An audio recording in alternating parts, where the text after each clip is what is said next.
ఒకరి కోసం వేచి చూడడం కాదు, నీ కోసం ఒకరైనా వేచి చూసేలా జీవించడమే జీవితం. మాటలైనా మనసైనా పరిపూర్ణంగా అర్థమవ్వాలంటే ఎదుటి మనిషి మీద నమ్మకం, అభిమానం ఉండాలి. కానీ నిర్లక్ష్యం, చులకన భావం ఉండకూడదు. ఆ కాలంలో ఇరుగు పొరుగు వారు కూడా కుటుంబ సభ్యుల్లా ఉండేవారు. ఈ కాలంలో కుటుంబ సభ్యులే ఇరుగు పొరుగు వారిలా మారిపోయారు. ఎప్పుడైతే మన అవసరం తీరిపోతుందో మనతో మాట్లాడే విధానం కూడా మారిపోతుంది.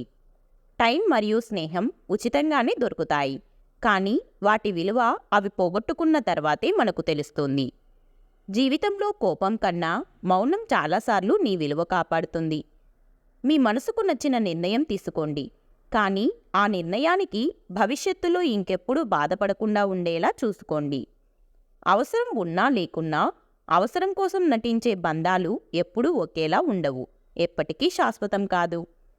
ఫ్యామిలీ అంటే రక్త సంబంధం ఉన్నవాళ్లే కాదు, ఆపద టైంలో నీ చెయ్యి పట్టుకొని నిన్ను ముందుకు నడిపించే వాళ్ళందరూ నీ కుటుంబమే. కుటుంబంలో ఎన్ని మనస్పర్ధలు ఉన్నప్పటికీ సమాజంలో భర్త పరువు నిలబెట్టాల్సిన బాధ్యత భార్యది. అలాగే భార్యను చులకనగా చూడకుండా గౌరవించాల్సిన ధర్మం భర్తదే. ఎవరైతే ఎదుటివాళ్ల నాశనాన్ని కోరుకుంటారో వాళ్ళకి కూడా అటువంటి నాశనమే జరుగుతుంది. ఒకరికి మంచి చెయ్యాలనే ఆలోచన కలిగి ఉండాలి. నీటిలో పడవ ఉండాలి, కానీ పడవలో నీరు ఉండకూడదు. అలాగే జీవితంలో జ్ఞాపకాలు ఉండాలి, కానీ జ్ఞాపకాలతోనే జీవితం గడిచిపోవద్దు. మన వలన ఒకరు సంతోషంగా ఉన్నారంటే అది మన వ్యక్తిత్వం. మన వలన ఒకరు బాధపడుతున్నారంటే అదే మన గుణం. గాయం కానివాడు, గతం లేనివాడు ఈ ప్రపంచంలో ఎవ్వడూ లేడు. దానిలో నువ్వు కొత్త కాదు, నేను పాత కాదు. అసూయతో బ్రతికేవారికి సరైన నిద్ర ఉండదు. అహంకారంతో బ్రతికేవారికి సరైన మిత్రులు ఉండరు. అనుమానంతో బ్రతికేవారికి సరైన జీవితమే ఉండదు. మనిషికి జీవితాంతం తోడుగా ఎవరూ ఉండలేరు. అలా ఉంటారు అనుకోవడం భ్రమ. మనిషికి నిజంగా జీవితాంతం తోడుగా ఉండేది తన గుండె ధైర్యమే తప్ప మరొకటి లేదు. వేలెత్తి చూపించేవాడెవ్వడూ ఒక్క పూట ముద్ద కూడా పెట్టాడు. అందుకే నీకు నచ్చినట్లు బ్రతుకు. అది కష్టమైనా, సుఖమైనా, బాధైనా, సంతోషమైనా జీవితం నీది. కాలం మారుతుందో లేదో తెలియదు, కానీ మనుషులు మాత్రం ఖచ్చితంగా మారుతున్నారు. ఎదురుగా ఉన్నప్పుడు ఒకలా, లేనప్పుడు మరోలా ఉంటారు. ఈ సమాజంలో నేను ఒక్కడిని ఏం చేయగలనని ప్రతి మనిషి నిరాశ చెందుతుంటాడు. కానీ ఒక్కసారి తల పైకెత్తి చూడు, ప్రపంచానికి వెలుగునిచ్చే సూర్యుడు కూడా ఒక్కడే. ఎవరికో నచ్చినట్టుగా బ్రతకాలంటే జీవితాంతం నటించాల్సి వస్తుంది. అదే నీకు నచ్చినట్లు బ్రతికితే జీవితం ఎప్పుడూ ఆనందంగా ఉంటుంది. కాళ్ళు చేతులు కదిలించకుండా దేవుణ్ణి ఎంత కష్టపడి ప్రార్థించినా గట్టెక్కలేరు.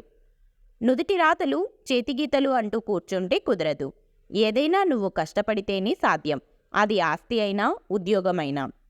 ఈరోజు కష్టంగా ఉండొచ్చు, రేపు ఇంకా కష్టంగా ఉండొచ్చు, కానీ ఎల్లుండి మాత్రం ఖచ్చితంగా అందంగా ఉంటుంది. నీ ఆత్మవిశ్వాసాన్ని ఎప్పుడూ కోల్పోవద్దు. కొంచెం ఓపికగా భరించు. ఎగతాళిగా నవ్వేవారిని నవ్వని, అసూయతో ఏడ్చేవారిని ఏడవని. నువ్వు మాత్రం నీలాగే ఉండు. ఏదో ఒకరోజు ఎగతాళి చేసిన వారు, అసూయపడ్డవారు నీ సహాయం కోసం నీ దగ్గరికి వస్తారు.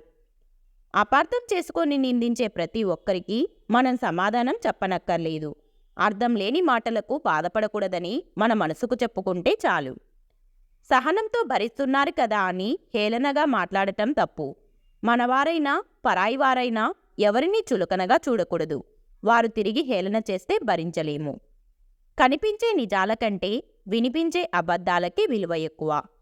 రెక్కలు వచ్చాక ఎగరడం తప్పు కాదు, కానీ ఆ రెక్కలకు ప్రాణం పోసిన వారిని వదిలేసి ఎగరడం ఖచ్చితంగా తప్పే. జీవితం ఏ ఒక్కటి మనకు నేర్పదు. మనకు ఎదురయ్యే మనుషులు, వాళ్ళ ప్రవర్తన, మన చుట్టూ ఉన్న పరిస్థితుల నుండి మనం నేర్చుకోవాలి. మనిషి నోటిని 2 చోట్ల అదుపులో పెట్టుకోవాలి. ఒకటి తినేటప్పుడు, 2 మాట్లాడేటప్పుడు.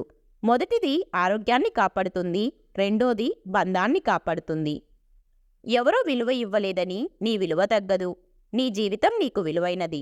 విలువలు లేని, విలువలు ఇవ్వని మనుషులకు దూరంగా ఉండు. భవిష్యత్తులో నువ్వేంటో తెలుస్తుంది. నీ విలువ ఏంటో అర్థమవుతుంది. ఒకరు మనకి ఏదైనా చెప్తుంటే అడ్డు చెప్పకుండా వినండి. నచ్చితే ఫాలో అవ్వండి, లేకపోతే వదిలేయండి. వినడం మాత్రం సంస్కారమని గుర్తుపెట్టుకోండి. కారణం లేకుండా ఎవరూ మౌనంగా ఉండరు. కొండంత బాధ ఒక్కోసారి మాటల్ని పైకి రానివ్వకుండా తొక్కిపెడుతుంది. ఎంతటి కష్టంలో ఉన్నా సరే కన్నీరు బయటకు రానివ్వకు. ఆ కన్నీరు చూసి నవ్వుకుంటారే తప్ప ఏ ఒక్కరూ కరిగిపోయి నీకు తోడవ్వరు. డబ్బుతో కొనలేనిది మంచి ఆరోగ్యం, ఎప్పటికీ తీర్చలేనిది తల్లి రుణం, జీవితాంతం మరువలేనిది తండ్రి పడ్డ కష్టం. జీవితంలో ఎన్ని కష్టాలు వచ్చినా బాధపడకు. రేపు అనే ఒకరోజు ఉంటుంది. రేపటి కోసం వేచి చూడు. కంటిచూపు లేనివాడు గుడ్డివాడు కాదు. తన తప్పులను తెలుసుకోకుండా తానే కరెక్ట్ అని మూర్ఖంగా ఉంటాడే వాడే గుడ్డివాడు. ప్రయత్నం ఎప్పటికీ వృధా కాదు. అపజయం అనేది శాశ్వతంగా ఉండదు. కొన్నిసార్లు చిన్న ప్రయత్నం కూడా మనకు ఉన్నత స్థానాన్ని అందిస్తుంది. అరిస్తే గెలిచినట్టు కాదు, మౌనంగా ఉంటే ఓడినట్టు కాదు. సమయానికి తగ్గట్టుగా ఉండడమే మనిషి గొప్ప లక్షణం. ఈ వీడియో మీకు నచ్చితే please like, share and subscribe to our channel. అలాగే ఈ వీడియోలో మీకు ఏ క్వైట్ నచ్చిందో తప్పకుండా కామెంట్ చేయండి. Thank you.